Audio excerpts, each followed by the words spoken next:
दर्शकों, बहुत बहुत स्वागत है आप सभी का न्यूज़ डीएनएन की खास पेशकश मुलाकात हमारी फैसला आपका।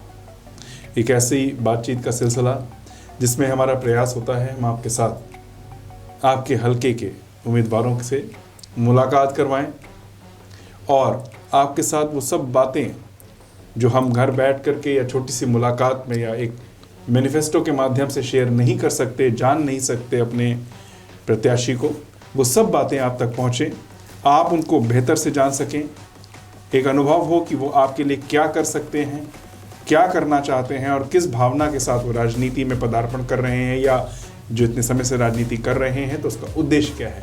इसी कड़ी को, इसी सिलसिले को आगे बढ़ाते हुए आज हम आपकी मुलाकात करवाने जा रहे हैं विधानसभा चुनाव 2022 में लुधियाना वेस्ट से प्रत्याशी तरुण जैन बाबा जी के साथ। बाबा जी, बहुत बहुत आपका स्वागत है।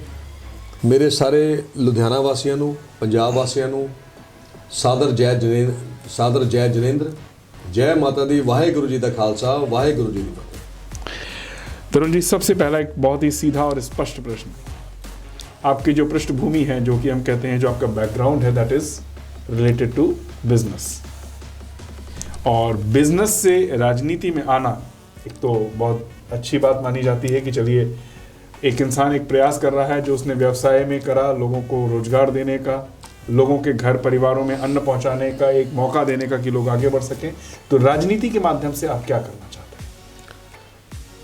मेरा जी बिजनेस तो राजनीति विच आने दा पहला और स्पष्ट जो मेरा मकसद है, अज जो पंजाब सिंस इंडिपेंडेंस 1947 तो लै गया 74 साल जो अज पंजाब दा हालात बन गए हैगे, उस दे विच सब तो सेंसिटिव पॉइंट हैगा अज पंजाब दे विच हर बंदा अपने आप में इनसिक्योर फील कर रहा जी। उस इनसिक्योरिटी विच की चीज़ है? First of all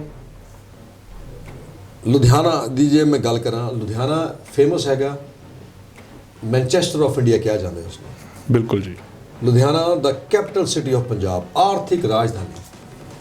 Ludhiana famous है सिटी ऑफ मर्सिडीज, और लुधियाना अज अपने country the most polluted city of the country and 4th in the world. Central pollution control board ने, ministry of environment and forest ने साडे लुधियाने नूं रैड जोन दे विच पा दिता।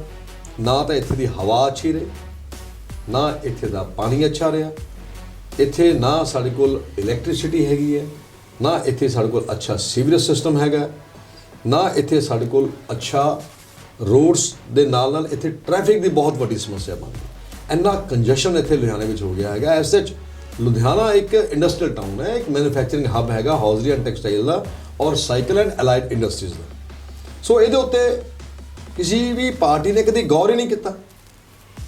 और देखो, जदों अज सारे नूं पता भी पंजाब अज धड़ा-धड़ साडे बच्चे अज बाहर जा रहे, पिंडां दे पिंड, हवेलियां खाली हो रही हैं, नशा इन्ना आ गया, पेरेंट्स इस डर दे मारे भी साडा बच्चा किते नशेड़ी ना बन जाए, वो बच्चों नूं फटाफट 10वीं 12वीं करा के एजुकेशन दे वास्ते कैनेडा सब तो फेवरेट स्पॉट बन चुके हैं, मिनी पंजाब बन चुके हैं, वो उत्थे भेज रहे और बच्चों को कहते भी उत्थे तुसीं नौकरी करके उत्थे सैटल हो जाओ, इत्थे पता नहीं किहड़ा बच्चा कोई ड्रगी ना बन जाए।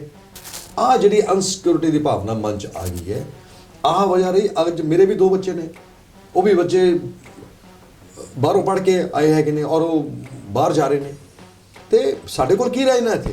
मैं 50 साल का हो गया है, मेरे जो 2 बच्चे ने, मेरे दोनों बच्चे बाहर चले जाओगे, मैं इत्थे अपना इन्ना एम्पायर खड़ा किया है, मैं इत्थे अपनी इन्नियां टैक्सटाइल मिल्स मैं इत्थे अपनी चला रहा हैगा, तो मेरे कोल की रह जाना पिछे। तो आह जिहड़ी भावना है, इस करके असी हुण दृढ़ निश्चय मैं अपने आप का कर लिया। देखो, एक ना एक दिन तो जो बंदे का जन्म होया उसने उसकी मृत्यु भी आनी है, उन्हें संसार छड़ के जाना।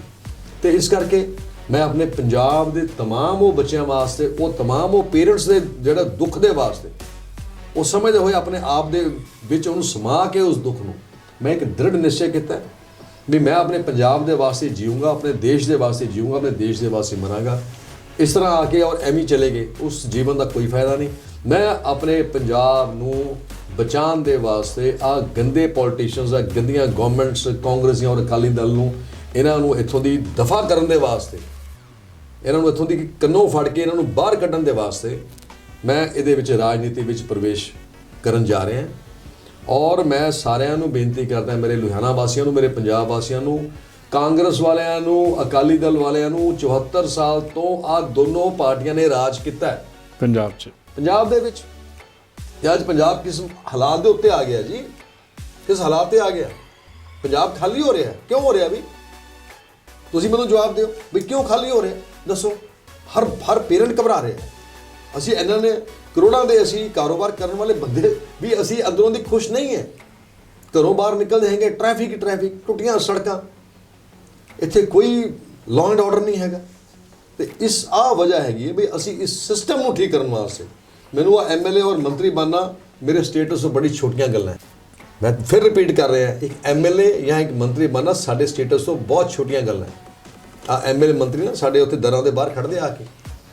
ਹੁਣ ਤੁਸੀਂ ਜਦੋਂ ਇਲੈਕਸ਼ਨ ਆਉਂਦੇ ਆ ਨਾ, ਚੰਦਾ ਲੈਣ ਦੇ ਵਾਸਤੇ ਹਰ ਵੱਡੇ ਇੰਡਸਟਰੀਅਲਿਸਟ ਦੇ ਕੋਲ ਜਾਂਦੇ ਨੇ, ਉਹਨਾਂ ਨੂੰ ਅਪਰੋਚ ਕਰਦੇ ਜੀ, ਸਾਡਾ ਖਿਆਲ ਰੱਖ ਲਿਓ ਜੀ, ਸਾਡਾ ਖਿਆਲ ਰੱਖ ਲਿਓ ਜੀ। ਸਾਡੇ ਸਟੇਟਸ ਦੀ ਚੀਜ਼ਾਂ ਨਹੀਂ ਹੈਗੀਆਂ। ਉਸ ਤੋਂ ਬਾਵਜੂਦ ਮੈਂ ਆਪਣਾ ਮਨ ਮਾਰ ਕੇ ਇਸ ਕਹਿੰਦੇ ਨੇ ਗੰਦੀ ਰਾਜਨੀਤੀ ਦਲਦਲ ਹੈ, ਉਹ ਸਫਾਈ ਕਰਨ ਵਾਸਤੇ ਮੈਂ ਦਲਦਲ ਦੇ ਵਿੱਚ ਉਤਰਨ ਦਾ ਮਨ ਬਣਾਇਆ। ਹੁਣ ਮੈਂ ਜੀਆਂ ਜਾਂ ਮਰਾਂ, ਮੈਂ ਆਪਣੇ ਪੰਜਾਬ ਵਾਸਤੇ ਜੀਊਂਗਾ, ਆਪਣੇ ਪੰਜਾਬ ਵਾਸਤੇ ਮਰੂੰਗਾ, ਆਪਣੇ ਦੇਸ਼ ਵਾਸਤੇ ਜੀਊਂਗਾ, ਆਪਣੇ ਦੇਸ਼ ਵਾਸਤੇ ਮਰੂੰਗਾ। ਇਸ ਕਰਕੇ ਮੈਨੂੰ ਪੋਲਿਟਿਕਸ ਦੇ ਵਿੱਚ ਆਉਣਾ ਪੈ ਰਿਹਾ। ਮਜਬੂਰੀ ਨਾ ਹੋ ਕੇ ਮੈਂ ਕਹਿ ਰਿਹਾ, ਮੈਂ ਬੜਾ ਮਜਬੂਰ ਹੋ ਕੇ। ਔਰ ਲੁਧਿਆਣਾ ਤੋਂ ਸਿਰਫ ਮੈਂ ਨਹੀਂ, ਮੇਰੇ ਨਾਲ ਅਸੀਂ ਜਿਹੜੇ ਲੁਧਿਆਣੇ ਦੀ 6 ਸੀਟਾਂ ਦੇ ਉੱਤੇ ਅਸੀਂ ਵਪਾਰੀ ਔਰ ਵਪਾਰੀਆਂ ਦੇ ਨਾਲ ਜਿਹੜੇ ਅਲਾਈਡ ਉਹਦੇ ਨਾਲ ਸਾਡੇ ਅੱਛੇ ਲੋਕ, ਉਹਨਾਂ ਨੂੰ ਮੈਂ 6 ਦੇ 6 ਬੰਦੇ ਲੈ ਕੇ ਆ ਰਿਹਾ, ਜਿਸ ਦੇ ਵਿੱਚੋਂ ਦੀ ਹਲਕਾ ਆਤਮਨਗਰ ਤੋਂ ਸਾਡੇ ਵੱਡੇ ਭਰਾ ਨੇ ਸਰਦਾਰ ਹਰਕੀਰਤ ਸਿੰਘ ਜੀ ਰਾਣਾ ਸਾਹਿਬ। ਉਹ ਹਜ਼ੂਰੀ ਰੋਡ ਐਸੋਸੀਏਸ਼ਨ ਦੇ ਪ੍ਰੈਜ਼ੀਡੈਂਟ ਨੇ। ਉੱਥੇ ਤਕਰੀਬਨ 150 ਪੌਣੇ 200 ਹਜ਼ੂਰੀ ਰੋਡ ਦੇ ਉੱਤੇ ਸਵੈਟਰਸ ਔਰ ਹੌਜ਼ਰੀ ਦੀਆਂ ਫੈਕਟਰੀਜ਼। ਉਹ ਖੁਦ ਵੀ ਇੱਕ ਸਵੈਟਰਸ ਦੇ ਮੈਨੂਫੈਕਚਰਰ ਨੇ। ਉਹਨਾਂ ਨੂੰ ਹਲਕਾ ਆਤਮਨਗਰ ਤੋਂ ਲੈ ਕੇ ਆ ਰਹੇ ਹਾਂ। ਔਰ ਸਾਡਾ ਇੱਕ ਮਕਸਦ ਸੀਗਾ ਵੀ ਲੁਧਿਆਣਾ ਵਿੱਚ ਅੱਜ 12 ਤੋਂ 15 ਲੱਖ ਜਿਹੜਾ ਕਿ ਯੂਪੀ ਬਿਹਾਰ ਦੀ ਲੇਬਰ ਜੋ ਸਾਡੀ ਫੈਕਟਰੀਆਂ ਵਿੱਚ ਕੰਮ ਕਰਦੀ ਹੈ, ਉਹ ਸਾਊਥ ਦੇ ਵਿੱਚ ਉਹਨਾਂ ਦੀ ਬਹੁਤ ਵੱਡੀ ਆਬਾਦੀ ਹੈ। ਤਕਰੀਬਨ 80% ਤੋਂ ਜ਼ਿਆਦਾ ਉਹ ਲੋਕ ਉਹ ਉੱਥੇ ਸਾਊਥ ਦੇ ਵਿੱਚ ਗਿਆਸਪੁਰਾ ਦੇ ਵਿੱਚ ਸ਼ੇਰਪੁਰ ਚੌਂਕ ਦੇ ਕੋਲ ਉਸ ਏਰੀਆ ਦੇ ਵਿੱਚ ਉਹ ਰਹਿੰਦੇ ਨੇ। ਇਸ ਕਰਕੇ ਅਸੀਂ ਆਪਣੇ ਇੱਕ ਲੇਬਰ ਦੇ ਬੰਦੇ ਨੂੰ, ਮਿਸਟਰ ਅਨਿਲ ਕੁਮਾਰ ਗੁਪਤਾ, ਉਹ BA ਪੜ੍ਹਿਆ ਦਾ ਹੈਗਾ, ਗ੍ਰੈਜੂਏਟ ਹੈ ਔਰ ਸਾਡੀ ਫੈਕਟਰੀਆਂ ਦੇ ਵਿੱਚ ਉਹ ਪਾਰਟ ਟਾਈਮ ਅਕਾਊਂਟੈਂਸੀ ਕਰ ਰਿਹਾ। ਅਸੀਂ ਉਹਨਾਂ ਦਾ ਵੀ ਸਾਥ ਔਰ ਉਹਨਾਂ ਦਾ ਵੀ ਹਿੱਸਾ ਆਪਣੇ ਇਸ ਲੁਧਿਆਣਾ ਸ਼ਹਿਰ ਦੇ ਵਿੱਚ ਬਰਾਬਰ ਦਾ ਪਵਾਉਣਾ ਚਾਹੁੰਦੇ ਹੈਗੇ। ਉਹਨਾਂ ਨੂੰ ਟਿਕਟ ਦਿੱਤੀ। बहुत सुंदर भावना है आपकी। सो ਅਸੀਂ ਚਾਹੁੰਦੇ ਹਾਂ ਵੀ ਵਪਾਰੀਆਂ ਦਾ, because Ludhiana is a industrial town ਔਰ ਇੱਥੋਂ ਦੀ ਸਾਡੇ ਵਪਾਰ ਦੇ ਨਾਲ ਰਿਲੇਟਡ ਲੋਕ ਉਹ ਵਿਧਾਨ ਸਭਾ ਜਾਣ। ਐਰੇ ਗਰੇ ਨੱਥੂ ਗਰੇ ਜਿਨ੍ਹਾਂ ਨੂੰ ਇਲ ਕੁੱਕੜ ਦਾ ਨਹੀਂ ਪਤਾ, ਉਹ ਸਾਡੇ ਉੱਤੇ ਆ ਕੇ ਰਾਸ ਕਰਦੇ ਆ, ਫਿਰ ਸਾਨੂੰ ਲੁੱਟਦੇ ਆ, ਟੁੱਟਦੇ ਆ, ਸਾਨੂੰ ਘਸੂੜਦੇ ਹੈਗੇ ਨੇ। ਕੀ ਹੋ ਕੀ ਰਿਹਾ ਹੈਗਾ, ਇੰਨੀ ਲੁੱਟ ਮਚੀ ਵੀ ਹੈਗੀ। ਸੋ ਵਜ੍ਹਾ ਹੈਗੀ ਮੇਰੇ ਮਨ ਦਾ ਦਰਦ ਹੈ, ਜੋ ਸਾਰੇ ਪੰਜਾਬੀਆਂ ਦਾ ਇਸ ਟਾਈਮ ਮੈਂ ਸਮਝਦਾ ਵੀ ਦਰਦ ਹੋਊਗਾ। ਤੇ ਆਪਣੇ ਪੰਜਾਬ ਨੂੰ ਬਚਾਉਣ ਵਾਸਤੇ, ਇੱਕ ਨਵੇਂ ਪੰਜਾਬ ਦੀ ਸਿਰਜਣਾ ਵਾਸਤੇ ਅਸੀਂ ਚੇਂਜ ਵਾਸਤੇ ਆਏ ਹਾਂ। ਅਸੀਂ ਕੋਈ ਐਮਐਲਏ ਜਾਂ ਮੰਤਰੀ ਬਣਨਾ, ਮੈਂ ਤੁਹਾਨੂੰ ਪਹਿਲੇ ਦੱਸਿਆ ਸਾਡੇ ਸਟੇਟਸ ਦਾ ਕੰਮ ਨਹੀਂ ਹੈਗਾ, ਬਟ ਆਪਣੀ ਪੰਜਾਬ ਦੀ ਇੱਕ ਨਵੀਂ ਸਿਰਜਣਾ ਕਰਨ ਵਾਸਤੇ, ਨਵਾਂ ਪੰਜਾਬ ਬਣਾਉਣ ਦੇ ਵਾਸਤੇ ਮਨ 'ਚ ਭਾਵ ਲੈ ਕੇ ਅਸੀਂ ਰਾਜਨੀਤੀ ਵਿੱਚ प्रवेश ਕਰਨ जा रहे हैं। दर्शकों, अक्सर देखा जाता है किसी भी बड़ी चीज़ की शुरुआत जो होती है बहुत छोटी से एक उससे होती है। चाहे एक नदी की बात करें, बहुत छोटा सा उद्गम स्थल होता है जहाँ से वो नदी निकलती है और जब वो विशाल रूप धारण करती है तो वो बहुत लोगों को आश्रय देती है, बहुत लोगों के जीने का सहारा बन जाती है। तो तरुण जी, सबसे पहले तो हम आपको इस भावना के लिए, आपकी इस विचारधारा के लिए आपको बधाई देंगे कि आपने ये प्रयास करा कि एक औद्योगिक वर्ग राजनीति में प्रवेश करे, पहला। दूसरा, जो आपने एक भावना, अपने भाव स्पष्ट करे कि जिन लेबर क्लास का या जो वर्ग जो उस इंडस्ट्रीज को खड़ा करने के लिए अपनी जी जान लगाता है, वो भी उस विधानसभा का हिस्सा बनने के लिए कम से कम आगे आए। और तीसरा, बुद्धिजीवी वर्ग जिसकी आप बात कर रहे हैं, जैसे आपने बात करी कि नॉर्थ से आपके इलेक्शन लड़ रहे हैं, या जो युवा वर्ग है जिसके बारे में अक्सर हम सुनते हैं दर्शकों, राजनीति में कहा जाता है कि युवा वर्ग को मौका देना है, लेकिन मौका दिया कितना जाता है ये सच्चाई हम सबको पता है। तो बहुत बधाई के पात्र हैं आप। और जिन बातों को लेकर के तरुण जी हमसे बातचीत कर रहे हैं दर्शकों, ये सिलसिला, ये मुलाकात का सिलसिला, ये आज कोई नया नहीं है। पिछले इलेक्शंस में भी हम आपके साथ थे, चेहरे बदले हैं, लेकिन हालात और मुद्दे आज भी वहीं के वहीं खड़े हैं। ये एक बहुत ही सोचने का विषय है कि 5 साल गुजर जाते हैं, 10 साल गुजर जाते हैं, मुद्दे वहीं के वहीं होते रहते हैं, वहीं खड़े रहते हैं, इलेक्शंस बदलते हैं, चेहरे बदलते हैं, नए लोग आते हैं, लेकिन क्या वास्तविकता में उन चीज़ों का समाधान किया जाता है? तरुण जी, जिस भावना को लेकर के आपने बातचीत करी है, और हम उम्मीद करते हैं कि जो भी मुद्दे हैं, जैसे कि खास करके आपने एक सड़कों के बारे में बात करी, जिसको कि अगर हम राउंड अप करें पूरा, तो infrastructure which is needed for the development of any city, any society, you can say that is your prime concern. Corruption ना हो, पंजाब के लोग पंजाब में रहने के लिए सोचें, ना कि पंजाब को छोड़ करके बाहर जाने की सोचें। इसके अलावा और कोई बात, जो संदेश आप हमारे खास करके दर्शकों को देना चाहेंगे?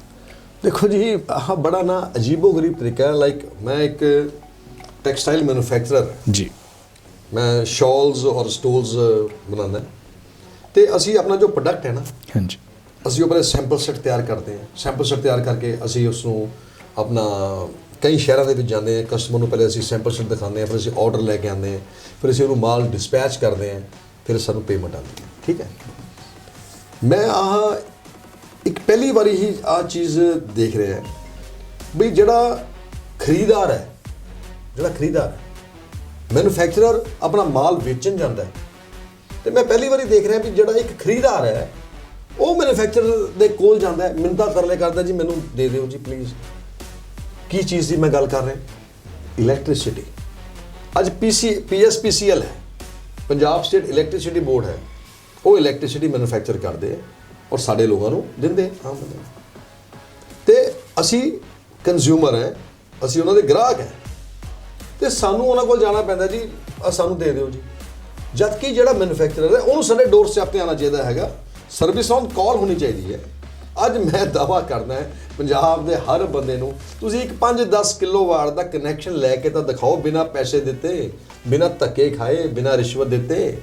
ਮੈਂ ਚੈਲੰਜ ਕਰਦਾ ਭਾਈ ਸਾਹਿਬ, ਓਪਨ ਚੈਲੰਜ, ਕੋਈ 5 ਕਿਲੋਵਾਟ ਦਾ 10 ਕਿਲੋਵਾਟ ਦਾ ਟੈਂਪਰੇਰੀ ਮੀਟਰ ਵੀ ਤੁਸੀਂ ਲਗਵਾ ਕੇ ਤਾਂ ਦਿਖਾਓ, ਬਿਨਾਂ ਧੱਕੇ ਖਾਏ, ਬਿਨਾਂ ਗੇੜਾ ਮਾਰੇ। ਬਈ ਅਗਰ ਮੈਨੂੰ ਕਿਸੇ ਚੀਜ਼ ਦੀ ਜ਼ਰੂਰਤ ਹੈ, ਮੈਂ ਤਾਂ ਔਨ ਕਾਲ ਹੋਣੀ ਚਾਹੀਦੀ ਹੈ ਜਿਹੜੀਆਂ ਗਵਰਨਮੈਂਟ ਦੀ ਸਰਵਿਸਿਜ਼ ਹੈਗੀਆਂ। ਮੈਂ ਫੋਨ ਕਰਾਂ, ਜੀ ਮੈਨੂੰ 5 ਕਿਲੋਵਾਟ ਦਾ ਮੈਨੂੰ ਕਨੈਕਸ਼ਨ ਚਾਹੀਦਾ, ਮੈਨੂੰ 50 ਕਿਲੋਵਾਟ ਦਾ ਕਨੈਕਸ਼ਨ ਚਾਹੀਦਾ ਹੈਗਾ, ਉਹ ਬੰਦਾ ਆਏ ਸਾਡੇ ਕੋਲੋਂ। ਦੀ ਜਿਹੜਾ ਬੰਦਾ ਪੈਸੇ ਦੇ ਰਿਹਾ ਉਹਨੂੰ ਸਰਵਿਸ ਉਹਦੇ ਡੋਰ ਸਟੈਪ ਤੇ ਹੋਣੀ ਚਾਹੀਦੀ है। दसो मैं ठीक कह रहे हैं, गलत कह रहे हैं? दर्शकों, बहुत सुंदरता के साथ इन्होंने जो चीज़ बहुत लोग घुमा करके और संघर्ष करके बताते हैं, इन्होंने बता दिया। और ये सब हम जानते हैं, जो ये बातें कर रहे हैं कोई ऐसी बात नहीं है जो हम लोगों से छुपी हुई हो या हमें पता ना हो। हाँ, कहने का साहस रखना बहुत बड़ी बात होती है, और आने वाले समय में अगर ये इसको इम्प्लीमेंट कर ले जाते हैं तो एक बहुत ही नया रूप हम राजनीति का भविष्य में देखेंगे। ये सच्चाई है कि अगर हम कोई सामान बनाते हैं तो हमें दरवाजे पे चल के जाना पड़ता है जिसने उसका इस्तेमाल करना है, क्योंकि हमें उसके बदले में अपना विकास का मौका मिलता है, पैसा मिलता है, जिसको हम आगे लगाते हैं अपने बढ़ाने के लिए और लोगों के लिए। तो इन्होंने बहुत बंद शब्दों में और कम शब्दों में समझा दिया कि व्यवस्था में यदि परिवर्तन लाना है तो व्यवस्था के परिवर्तन को लाया कैसे जाएगा। तरुण जी, मेरे ख्याल से हम लोगों की जो बातचीत है उसमें हमने करीब करीब सारे मुद्दे एक दूसरे के साथ कवर कर लिए। देखो, मैं इससे ਤੁਹਾਨੂੰ ਇੱਕ ਮੈਂ ਹੋਰ ਗੱਲ ਦੱਸਣਾ ਚਾਹੁੰਦਾ जी। ਅਗਰ ਅਸੀਂ ਜੋ ਵਪਾਰੀਆਂ ਨੇ ਜੋ ਮਨ ਬਣਾਇਆ जी ਰਾਜਨੀਤੀ ਵਿੱਚ ਆਉਣ ਦਾ, ਅਸੀਂ ਇੱਕ ਪਾਰਟੀ ਬਣਾਈ ਹੈ, ਭਾਰਤੀ ਆਰਥਿਕ ਪਾਰਟੀ। ਉਸ ਦਾ ਗਠਬੰਧਨ ਹੋਇਆ ਹੈਗਾ ਸੰਯੁਕਤ ਸਮਾਜ ਮੋਰਚੇ ਨਾਲ। जी ਮੇਰੇ ਕਿਸਾਨ ਭਰਾ, ਜਿਸ ਦੇ ਅਧਿਕਸ਼ ਸਰਦਾਰ ਬਲਬੀਰ ਸਿੰਘ ਰਾਜੇਵਾਲ ਸਾਹਿਬ ਨੇ, ਜੋ ਇੱਕ ਸਾਲ 700 ਬੰਦੇ ਦੀ ਸ਼ਹਾਦਤਾਂ ਦੇਣ ਤੋਂ ਬਾਅਦ ਉਹ ਇੰਨਾ ਵੱਡਾ ਇੱਕ ਮੋਰਚਾ ਜਿੱਤ ਕੇ ਆਏ। ਇੱਕ ਤਰ੍ਹਾਂ ਦੀ ਉਹ ਜੰਗ ਸੀ। ਇੱਕ ਉਹ ਜਿਹੜੇ 3 ਕਾਲੇ ਕਾਨੂੰਨ ਜਿਹੜੇ ਬੀਜੇਪੀ ਨੇ ਜੋ ਥੋਪੇ ਸੀਗੇ ਕਿਸਾਨਾਂ ਦੇ ਉੱਪਰ, ਠੀਕ, ਉਹਨਾਂ ਨਾਲ ਸਾਡਾ ਗਠਬੰਧਨ ਹੋਇਆ। ਔਰ ਅਗਰ ਸਾਡੀ ਸਰਕਾਰ ਆਂਦੀ ਹੈ ਤੇ ਸਾਡਾ ਪਹਿਲਾ ਮੈਨੀਫੈਸਟੋ ਵੀ ਆ ਹੋਏਗਾ ਵੀ ਪੰਜਾਬ ਨੂੰ ਪਾਵਰ ਸਰਪਲਸ ਸਟੇਟ ਬਣਾਉਣਾ। ਹੁਣ ਪੰਜਾਬ 'ਚ ਪਾਵਰ ਸਰਪਲਸ ਸਟੇਟ ਅਸੀਂ ਦਾਅਵਾ ਕਰਾਂਗੇ ਔਰ ਕਰਦੇ ਹਾਂ ਵੀ ਅਗਰ ਸਾਨੂੰ ਮੌਕਾ ਦਿੱਤਾ ਮੇਰੀ ਪੰਜਾਬ ਦੀ ਜਨਤਾ ਨੇ, ਮੇਰੇ ਲੁਧਿਆਣਾ ਦੀ ਜਨਤਾ ਨੇ, ਵਿਦਿਨ 4 ਇਅਰਸ ਅਸੀਂ ਪੰਜਾਬ ਨੂੰ ਪਾਵਰ ਸਰਪਲਸ ਸਟੇਟ ਕਰ ਦੇਂਗੇ। ਔਰ 4 ਸਾਲਾਂ ਬਾਅਦ ਇਲੈਕਟ੍ਰਿਸਿਟੀ ਮੁਫਤ ਦੇ ਭਾਅ ਹਰ ਨਾਗਰਿਕ ਨੂੰ, ਚਾਹੇ ਉਹ ਰੈਜ਼ੀਡੈਂਸ ਵਾਲਾ ਹੈ, ਚਾਹੇ ਇੰਡਸਟਰੀ ਵਾਲਾ ਹੈ, ਚਾਹੇ ਕਮਰਸ਼ੀਅਲ ਵਾਲਾ ਹੈ, ਮੁਫਤ ਦੇ ਭਾਅ ਬੱਤੀ ਮੁਹੱਈਆ ਕਰਾਵਾਂਗੇ। ਔਰ ਮੈਂ ਹੈਰਾਨ ਹੁੰਦਾ ਹੈ, ਸਾਡੇ ਕੁਝ ਬੜੇ ਇੰਟੈਲੀਜੈਂਟ ਪੋਲੀਟੀਸ਼ੀਅਨਸ ਲਾਈਕ ਕੇਜਰੀਵਾਲ ਸਾਹਿਬ, ਉਹ ਆ ਕੇ ਕਹਿੰਦੇ ਆ ਜੀ ਬਈ ਅਸੀਂ 300 ਯੂਨਿਟ ਬੱਤੀ ਮੁਫਤ ਦੇ ਦਿਆਂਗੇ। ਉਹ ਭਈਆ, ਜੋ ਚੀਜ਼ ਹੀ ਨਹੀਂ ਹੈ आपके पास जो चीज़ की शॉर्टेज है वो एक तो चीज़ ही नहीं है और आप वो उल्टा कह रहे हो जी ਅਸੀਂ ਉਹਨੂੰ ਮੁਫਤ ਦੇ ਦੇंगे। तो ਮੈਨੂੰ ਤਾਂ ਲੱਗਦਾ ਵੀ ਦਿਮਾਗ 'ਚ ਸ਼੍ਰੀਮਾਨ ਜੀ ਦੇ ਨੁਕਸ ਪਿਆ ਹੋਣਾ ਹੈ ਜਿਹੜਾ ਬੰਦਾ ਇਸ ਤਰ੍ਹਾਂ ਦੀ ਗੱਲਾਂ ਕਰਦਾ। ਉਹ ਭਈਆ ਜਿਸ ਚੀਜ਼ ਦੀ ਕਮੀ ਹੈ, ਅਸੀਂ ਵੀ ਲੋਕ ਮੈਨੂਫੈਕਚਰਰ ਹੈ, ਅਗਰ ਸਾਡੇ ਕੋਲ ਕੋਈ ਆਰਡਰ ਆਉਂਦਾ ਹੈ ਅਸੀਂ ਆਪਣੀ ਫੈਕਟਰੀ ਦੀ ਵਿੱਚ ਮਸ਼ੀਨਰੀ ਵਧਾਉਂਦੇ ਹਾਂ, ਉਸ ਦੀ ਪ੍ਰੋਡਕਸ਼ਨ ਵਧਾਵਾਂਗੇ ਨਾ ਜੀ, ਤਾਂ ਕਿ ਅਸੀਂ ਕਸਟਮਰ ਨੂੰ ਮਾਲ ਪੂਰਾ ਸਪਲਾਈ ਕਰ ਦਈਏ। ਜਿਸ ਚੀਜ਼ ਦੀ ਸ਼ਾਰਟੇਜ ਹੈ ਅਸੀਂ ਪਹਿਲਾ ਮੈਨੀਫੈਸਟੋ ਹੋਏਗਾ ਇਲੈਕਟ੍ਰਿਸਿਟੀ ਦੀ ਪ੍ਰੋਡਕਸ਼ਨ ਨੂੰ ਵਧਾਉਣਾ।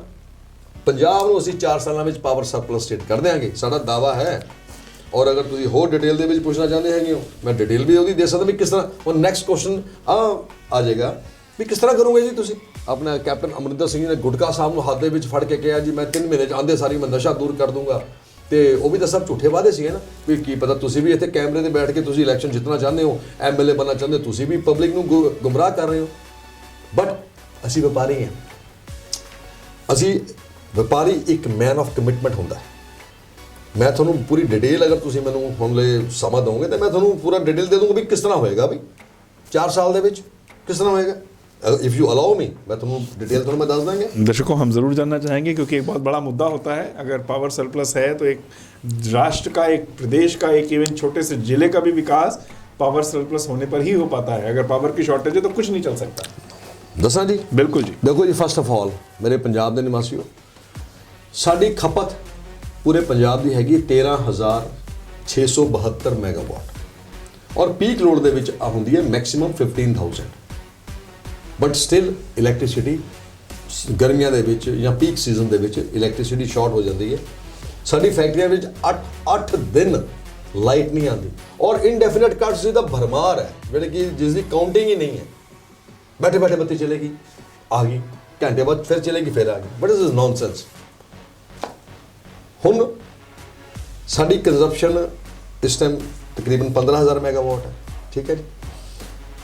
पंजाब की जो धरती है वो 50,000 स्क्वायर किलोमीटर। एक स्क्वायर किलोमीटर ਦੇ ਵਿੱਚ 247 एकड़ ऑफ लैंड होंगे। If you multiply 50,000 square kilometre multiply by 247 ਤੇ ਤਕਰੀਬਨ ਪੰਜਾਬ ਦੀ ਜੋ ਧਰਤੀ ਹੈ ਉਹ 1.25 ਕਰੋੜ ਕਿੱਲਾ ਹੈ। ਠੀਕ ਹੈ ਸਰ। ਇਸ 1.25 ਕਰੋੜ ਕਿੱਲੇ ਦੇ ਵਿੱਚੋਂ ਪੰਜਾਬ ਦੀ ਜੋ ਧਰਤੀ ਦਾ ਲੈਂਡ ਏਰੀਆ 14.5% ਲੈਂਡ ਉਹ ਕਵਰਡ ਏਰੀਆ, ਮਕਾਨ, ਦੁਕਾਨਾਂ, हॉस्पिटल, स्कूल्स, मिनी सैकटरीएट्स, दाना मंडियां दे शैड, बला बला, जो कवर्ड एरिया चाहे पिंडां लोगों के घर ने। ठीक, 14.5%। अगर असी सिर्फ 1% लैंड लै लीए, छतां खाली पईयां छतां 1% लै लीए, 1.25 करोड़ किले का 1% कितना बनता है जी? 1.25 लाख किला, 1,25,000 एकड़। ठीक है जी। 1% सिर्फ। हुण 5 एकड़ दे विच ਤੁਸੀਂ 1 ਮੈਗਾਵਾਟ ਸੋਲਰ ਪੈਨਲ ਲਗਾ ਸਕਦੇ ਹੋ।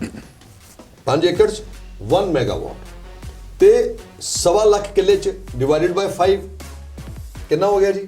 25,000 ਮੈਗਾਵਾਟ ਇਲੈਕਟ੍ਰਿਸਿਟੀ ਤੁਸੀਂ ਪੈਦਾ ਕਰ ਸਕਦੇ ਹੋ। If you take only 1% of the covered area of Punjab, you can produce up to 25,000 megawatt of electricity via solar panels।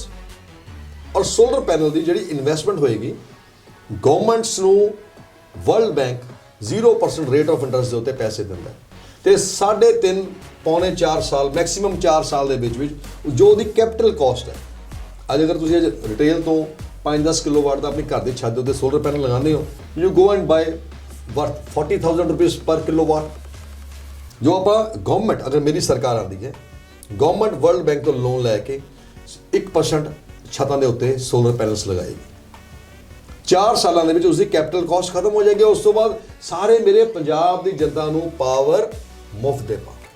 ਔਰ ਅਗਲੀ ਗੱਲ ਦੱਸਦਾ, ਇਸ 15,000 ਮੈਗਾਵਾਟ ਦੀ ਜੋ ਸਾਡੀ ਕੰਜ਼ੰਪਸ਼ਨ ਹੈ ਨਾ, ਇਸ ਦੇ ਵਿੱਚੋਂ ਤਕਰੀਬਨ 6,000 ਮੈਗਾਵਾਟ 15 ਲੱਖ ਟਿਊਬਲਸ ਹੈ ਜੋ ਐਗਰੀਕਲਚਰ ਨੂੰ ਫ੍ਰੀ ਆਫ ਕਾਸਟ ਇਲੈਕਟ੍ਰਿਸਿਟੀ ਦਿੱਤੀ ਜਾਂਦੀ ਹੈ। ਅਸੀਂ ਸ਼ਹਿਰ ਦੇ ਲੋਕ ਕਹਿੰਦੇ ਆ ਜੀ ਦੇਖੋ ਜੀ ਪਿੰਡ ਵਾਲਿਆਂ ਨੂੰ ਤਾਂ ਜੀ ਮੁਫਤ ਬੱਤੀ ਦਿੰਦੇ ਆ ਜੀ, ਸਾਨੂੰ ਸ਼ਹਿਰ ਵਾਲਿਆਂ ਨੂੰ ਮਾਰੀ ਜਾ ਰਹੇ ਆ ਜੀ, ਸਾਨੂੰ ਦਬਾਈ ਜਾ ਰਹੇ ਆ ਹੈ ਜੀ, ਤੇ ਸਾਰਾ ਬੋਝ ਸਾਡੇ ਉੱਪਰ ਪੈ ਜਾਂਦਾ ਹੈ। अरे भाई मेरे को 28 एकड़ मैं फार्मिंग करता, मैं उत्थे 2 साल पहले मैं 7.5 HP की मोटर का मैं सोलर ट्यूबवैल लगा लिया सीगा। अरे जमीन में जो फसल लगानी पानी तो 15 दिन ही देना पैंदा है। उस तो बाद तो जो सोलर का ट्यूबवैल मैं 2.25 लाख रुपये लग्या सीगा, उसके उपर सबसिडी भी सीगी कुछ। ठीक है जी। ਅਗਰ 15 ਲੱਖ ਜਿਹੜੇ ਟਿਊਬਲਸ ਹੈ ਉਹ ਸਾਰਿਆਂ ਨੂੰ ਅਸੀਂ ਸੋਲਰ ਦੇ ਵਿੱਚ ਕਨਵਰਟ ਕਰ ਦਿਆਂਗੇ ਤੇ 6000 ਮੈਗਾਵਾਟ ਹੈਗੀ ਹੈ ਉਸ ਦੀ ਵੀ ਸ਼ਾਰਟੇਜ ਖਤਮ ਹੋ ਜਾਏਗੀ। ਤੇ ਪ੍ਰੋਬਲਮ ਕੀ ਹੈਗੀ ਹੈ ਉਹ ਨਾ ਅਸੀਂ ਆਪਣੇ ਕਿਸਾਨ ਭਰਾਵਾਂ ਦੇ ਉੱਤੇ ਦੋਸ਼ ਲਾਵਾਂਗੇ ਵੀ ਲੋ ਜੀ ਮੁਫਤ ਬੱਤੀ, ਸਾਡੀ ਕੈਪੀਟਲ ਕਾਸਟ ਵੀ ਘਟ ਜੂਗੀ, ਠੀਕ ਹੈ ਜੀ। ਔਰ ਇਲੈਕਟ੍ਰਿਸਿਟੀ 4 ਸਾਲਾਂ ਬਾਅਦ ਸਾਰੇ ਭੰਗੜਾ ਪਾਣ, ਇੰਡਸਟਰੀ ਵਾਲੇ ਵੀ, ਰੈਜ਼ੀਡੈਂਸ ਵਾਲੇ ਵੀ, ਕਿਸਾਨ ਵੀ, ਸਾਰਿਆਂ ਨੂੰ ਭੰਗੜੇ ਪਵਾ ਦੇਵਾਂਗੇ। ਉਹ ਬੜਾ ਸਿੰਪਲ ਜਿਹਾ ਸਿਸਟਮ ਹੈ, ਸਿਰਫ ਮਾਈਂਡ ਅਪਲਾਈ ਕਰਨ ਦੀ ਗੱਲ ਹੈ ਔਰ ਵਿਲ ਪਾਵਰ, ਥੋੜੀ ਚੰਗੀ ਨੀਅਤ ਜੇ ਹੋਵੇ ਨਾ, ਇਸ ਤੋਂ ਵਧੀਆ ਆਈਡੀਆਜ਼ ਬਹੁਤ ਨੇ, ਠੀਕ ਹੈ ਜੀ। ਆਈਡੀਆਜ਼ ਭਰੇ ਪਏ ਹੈ, ਬੜੇ ਬੜੇ ਇੰਟੈਲੀਜੈਂਟ ਬੰਦੇ ਬੈਠੇ ਹੈ, ਪਰ ਜਿਹੜੇ ਪੋਲੀਟੀਕਲ ਬੰਦੇ ਆ ਨਾ ਜੀ, ਆ ਹਰ ਚੀਜ਼ ਦੇ ਵਿੱਚ ਨਾ ਅੰਡਰ ਦੀ ਟੇਬਲ ਕਿਕ ਬੈਕ, ਜਦ ਤੱਕ ਕਿਸੇ ਪ੍ਰੋਜੈਕਟ ਦੇ ਵਿੱਚ ਇਹਨਾਂ ਨੂੰ ਅੰਡਰ ਦੀ ਟੇਬਲ ਮਿਲ ਆ ਤਾਂ ਉਸ ਵੱਲ ਦੇਖਦੇ ਨਹੀਂ ਹੈਗੇ, ਉਹ ਪ੍ਰੋਜੈਕਟ ਨੂੰ ਸੁੱਟ ਦਿੰਦੇ ਡਸਟਬਿਨ ਦੇ ਵਿੱਚ। ਤੇ ਵਿਲ ਪਾਵਰ ਇੱਕ ਪੋਲੀਟੀਕਲ ਬੰਦੇ ਦੀ, ਜਿਸ ਕਾਰਨ ਅਸੀਂ ਲੋਕ ਆ ਰਹੇ ਹਾਂ ਇੱਕ ਨਿਸਵਾਰਥ ਭਾਵ ਦੇ ਨਾਲ, ਇੱਕ ਆਪਣੇ ਪੰਜਾਬ ਦੇ ਲੋਕਾਂ ਨੂੰ ਕੁਝ ਡਿਲੀਵਰ ਕਰਨ ਦੇ ਵਾਸਤੇ। ਹੁਣ ਮੈਂ ਜਿਹੜਾ 1.5-2 ਮਿੰਟ ਤੁਹਾਨੂੰ ਐਕਸਪਲੇਨ ਕੀਤਾ ਹੈ, ਆਈ ਥਿੰਕ ਵੀ ਤੁਹਾਨੂੰ ਸਮਝ ਆ ਗਈ ਹੋਣੀ। It's very simple thing. Basic point ਜਿਹੜਾ ਆਪਾਂ ਗੱਲ ਕੀਤੀ ਹੈ ਤਰੁਣ ਜੈਨ ਜੀ ਨੇ, ਜੇ ਆਪਾਂ ਲੱਭੋ ਲਵਾਓ ਦਾ ਜਿਸ ਕੱਢੀਏ ਤਾਂ ਇੱਕ ਚੀਜ਼ ਸਮਝ ਆਉਂਦੀ ਹੈਗੀ ਹੈ ਕਿ ਜੇ ਪੋਲੀਟੀਕਲ ਵਿਲ ਹੈਗੀ ਹੈ ਤੇ ਸਾਰਾ ਕੁਝ ਪੋਸੀਬਲ ਹੈ। Resources are there. All the mind which is needed behind those resources, that is also there. The only thing which is lacking is the willpower and the political will. If political will is there, everything should be sorted out in a very nice and a proper manner. तरुण जैन जी, इसके अलावा एक बहुत ज़रूरी प्रश्न आपके साथ हम करना चाहते हैं अपने दर्शकों के लिए। ये तो हो गया हमारा इंडस्ट्रियलाइजेशन को लेकर के, डेवलपमेंट्स को लेकर के। एक जो बहुत ही मूलभूत डेवलपमेंट या बेसिक नीड जिसको हम कहते हैं, शिक्षा और स्वास्थ्य, इन दो विषयों के बारे में आप और आपकी पार्टी और जो आपका गठबंधन है संयुक्त समाज मोर्चे के साथ, उसमें आपका क्या? सर ਇਸ ਦੇ ਵਿੱਚ ਅਸੀਂ ਨਾ ਸਾਰੇ ਪੋਲੀਟੀਕਲ ਲੋਕ, ਅਗਰ ਕੱਲ੍ਹ ਨੂੰ ਸਾਡੀ ਗਵਰਨਮੈਂਟ ਆਉਂਦੀ ਹੈ, ਅਗਰ ਅਸੀਂ ਲੋਕ ਐਮਐਲਏ ਬਣਦੇ ਹੈਗੇ ਆ, ਸਾਡੀ ਗਵਰਨਮੈਂਟ ਆ ਜਾਂਦੀ ਹੈ ਸੰਯੁਕਤ ਸਮਾਜ ਮੋਰਚਾ ਦੀ, ਜੀ ਅਸੀਂ 2.5 ਸਾਲ ਵਾਸਤੇ ਨਾ ਆਪਣੇ ਆਪ ਨੂੰ ਇੱਕ ਬਾਉਂਡ ਕਰਕੇ ਅਸੀਂ ਇੱਕ ਐਫੀਡੇਵਿਟ ਦੇਵਾਂਗੇ ਬਈ ਸਾਰੇ ਪੋਲੀਟੀਕਲ ਲੋਕ ਔਰ ਜਿੰਨੇ ਵੀ ਬਿਊਰੋਕਰੇਟਸ ਹੈਗੇ, ਕੋਈ ਵੀ ਸਰਕਾਰੀ ਨੌਕਰ ਜਿਹੜਾ ਵੀ ਹੈ, ਚਾਹੇ ਨੀਚੇ ਸਵੀਪਰ ਤੋਂ ਲੈ ਕੇ ਉੱਪਰ ਚੀਫ ਸੈਕਟਰੀ ਤੱਕ, ਜਿਹੜੀ ਐਜੂਕੇਸ਼ਨ ਹੈ ਔਰ ਮੈਡੀਕਲ ਹੈ, ਹਾਂਜੀ, ਉਹ ਸਾਡੇ ਬੱਚੇ ਔਰ ਸਵੈਮ ਅਸੀਂ ਆਪ, ਅਗਰ ਮੈਂ ਬਿਮਾਰ ਹੋ ਜਾਊਂਗਾ, ਮੈਂ ਕੋਈ ਪ੍ਰਾਈਵੇਟ ਹਸਪੀਟਲ ਦੇ ਵਿੱਚ ਅਲਾਉਡ ਨਹੀਂ ਹੋਊਗਾ ਜਾਣਾ, ਮੈਂ ਸਿਵਲ ਹਸਪੀਟਲ ਦੇ ਵਿੱਚ ਹੀ ਮੇਰਾ ਇਲਾਜ ਹੋਏਗਾ, ਹਰ ਪੋਲੀਟੀਕਲ ਬੰਦੇ ਦਾ ਔਰ ਹਰ ਬਿਊਰੋਕਰੇਟ ਦਾ, ਤੇ ਆਪਣੇ ਆਪ ਅਕਲ ਠਿਕਾਣੇ ਆ ਜੂਗੀ। ਤੇ ਜਿਹੜੇ ਸਿਵਲ ਹਸਪਤਾਲਾਂ ਦੇ ਨਾ ਅੱਜ ਅਸੀਂ ਮਤਲਬ ਕਿ ਆਪਣਾ ਉਹਦੇ ਕੋਲੋਂ ਵੀ ਨਿਕਲਣਾ ਪਸੰਦ ਨਹੀਂ ਕਰਦੇ। ਕੋਈ ਬੰਦਾ ਬਿਮਾਰ ਹੋ ਜਾਂਦਾ ਸਾਡੇ ਲੁਧਿਆਣੇ ਸ਼ਹਿਰ 'ਚ, ਅਸੀਂ ਫਟਾਫਟ ਡੀਐਮਸੀ, ਸੀਐਮਸੀ, ਅਪੋਲੋ, ਹਾਂਜੀ, ਵਧੀਆ ਹਸਪੀਟਲਸ ਦੇ ਵਿੱਚ ਅਸੀਂ ਜਾਂਦੇ ਹੈਗੇ। ਕਿਉਂ ਬਈ ਸਿਵਲ ਹਸਪੀਟਲ ਦੇ ਵਿੱਚ ਕਿਉਂ ਨਹੀਂ? ਕਿਉਂ? ਕਿਉਂਕਿ ਪੋਲੀਟੀਕਲ ਬੰਦੇ ਔਰ ਜਿਹੜੇ ਅਫਸਰ ਹੈ ਨਾ, ਆ ਬਸ ਰਾਮ ਨਾਮ ਜਪਣਾ ਤੇ ਪਰਾਇਆ ਮਾਲ ਆਪਣਾ, ਇਹਨਾਂ ਨੂੰ ਕੋਈ ਦੁੱਖ ਦਰਦ ਨਹੀਂ ਹੈਗਾ। ਉੱਥੇ ਸਿਵਲ ਹਸਪਤਾਲਾਂ ਦਾ, ਸਿਵਲ ਡਿਸਪੈਂਸਰੀਆਂ ਦਾ, ਸਰਕਾਰੀ ਡਿਸਪੈਂਸਰੀ ਇੰਨਾ ਬੁਰਾ ਹਾਲ ਹੈ। ਜਦੋਂ ਇਹਨਾਂ ਉੱਤੇ, ਸਾਡੇ ਉੱਤੇ, ਜੇ ਅਸੀਂ ਵੀ ਪੋਲੀਟੀਕਲ ਲਾਈਨ 'ਚ ਹੁਣ ਆ ਰਹੇ ਹੈਗੇ, ਜਦ ਤੱਕ ਮੈਂ ਹਾਂ ਚਾਹੁੰਦਾ ਪੋਲੀਟੀਕਲ ਬੰਦੇ ਉੱਤੇ ਕੁੰਡਾ ਹੋਵੇ। Charity begins at home, charity begins from home, ਇਹਨਾਂ ਉੱਤੇ ਕੁੰਡਾ ਹੋਵੇ ਬਈ ਤੁਹਾਨੂੰ ਵੀ ਨਾ ਜੇ ਬਿਮਾਰ ਪੈ ਗਏ, ਤੁਹਾਨੂੰ ਸਰਕਾਰੀ ਹਸਪਤਾਲ ਹੀ ਜਾਣਾ ਪੈਣਾ ਆਪਣੇ ਆਪ। ਆ ਦੇਖਿਓ ਕਿਵੇਂ ਸਰਕਾਰੀ ਹਸਪਤਾਲਾਂ ਨੂੰ ਵਧੀਆ ਬਣਾਉਂਦੇ ਨੇ, ਵਿਵਸਥਾਵਾਂ ਸੁਧਰ ਜਾਣਗੀਆਂ। ਇਸੇ ਤਰ੍ਹਾਂ ਇਹਨਾਂ ਦੇ ਬੱਚੇ, ਸਾਡੇ ਬੱਚੇ ਔਰ ਹਰ ਅਫਸਰ ਦਾ ਬੱਚਾ, ਚਾਹੇ ਸਵੀਪਰ ਤੋਂ ਲੈ ਕੇ ਮੈਂ ਕਹਿੰਦਾ ਚੀਫ ਸੈਕਟਰੀ ਤੱਕ ਦਾ, ਆਈਐਸ, ਆਈਪੀਐਸ, ਸਾਰੇ ਜਦ ਇਹਨਾਂ ਦੇ ਬੱਚਿਆਂ ਨੂੰ ਸਰਕਾਰੀ ਸਕੂਲਾਂ ਵਿੱਚ ਪੜ੍ਹਨਾ ਪਊਗਾ ਨਾ, ਆ ਫਟਾਫਟ ਸਰਕਾਰੀ ਸਕੂਲਾਂ ਨੂੰ ਨਾ 14 ਸਟਾਰ ਬਣਾਉਣਗੇ। ਕਿਤੇ ਅਫਸਰ ਫਾਈਲ ਰੋਕ ਲੈਂਦੇ ਹੈ, ਕਿਤੇ ਜਿਹੜੇ ਮੰਤਰੀ ਪੈਸੇ ਮੰਗ ਲੈਂਦੇ ਹੈ, ਕਿਤੇ ਅੰਡਰ ਦੀ ਟੇਬਲ, ਕਿਤੇ ਅਪ ਦੀ ਟੇਬਲ। ਆ ਕੀ ਹੋ ਕੀ ਰਿਹਾ ਡਰਾਮਾ, ਹੋ ਕੀ ਰਿਹਾ ਪੰਜਾਬ ਦੇ ਵਿੱਚ?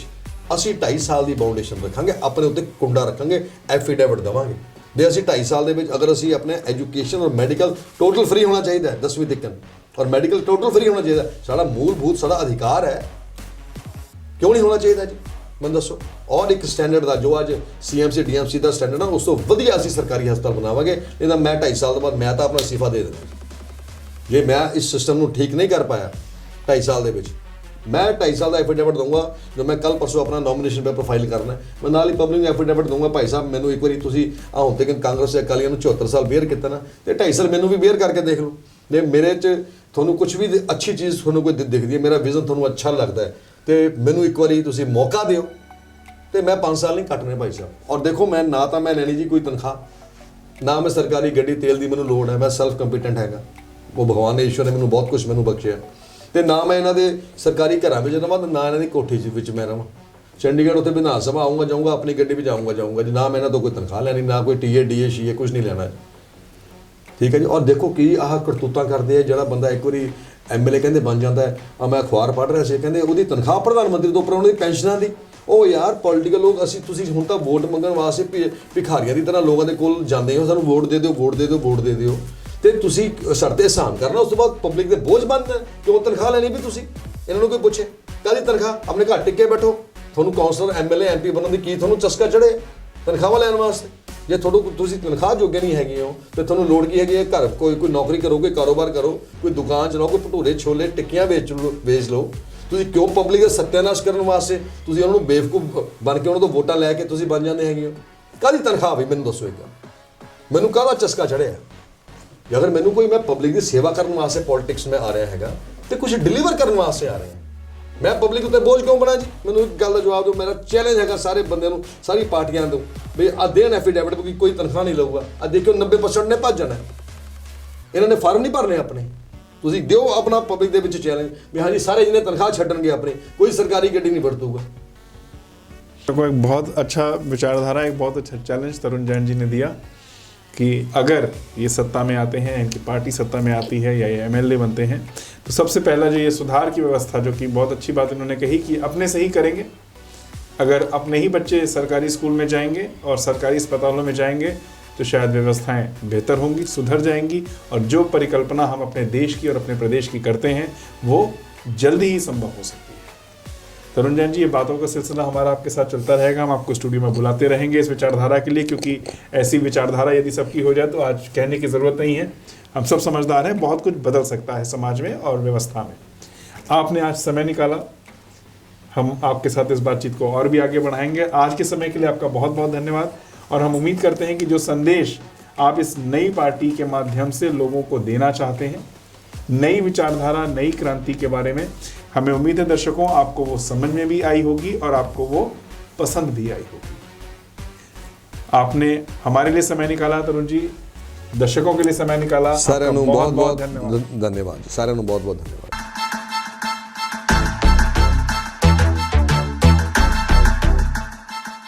Subscribe to our YouTube channel News DNN by clicking the bell icon. Don't forget to like, comment and share.